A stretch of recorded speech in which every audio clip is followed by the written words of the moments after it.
Kau tak boleh menggantungkan kehidupan engkau hanya pada satu jalan tu je. Inilah semata-mata rezeki aku dekat sini. Kalau tak ada dekat sini, aku tak boleh hidup.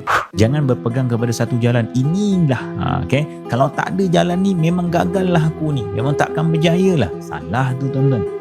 Saya banyak kali tuan-tuan, bila gagal jalan A, okay, Allah bukakan jalan B, C, D, E. Banyak jalan Allah bagi. Kadang-kadang sebab kita ni manusia.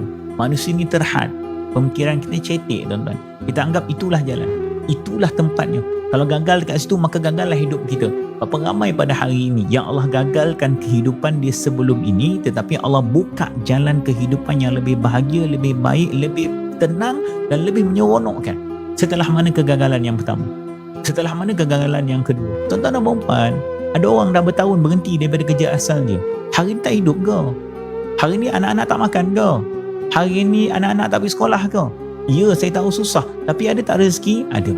Sebab apa? Allah nak bagi tahu pergantungan rezeki kita bukan pada makhluk, tapi pada Allah. Sebab ada benda kadang-kadang tuan-tuan, benda yang kita harapkan benda itu takkan jadi seperti mana yang kita rancang. Bila kita digagalkan, bukan bermakna kita kena putus asa. Bukan bermakna kita mengatakan Allah tak bersama dengan aku ke? Bukan. Allah nak membuka kepada kita ruang jalan yang lebih besar sebenarnya. Lebih besar tuan-tuan. Ada benda yang lebih hebat yang akan berlaku kepada engkau.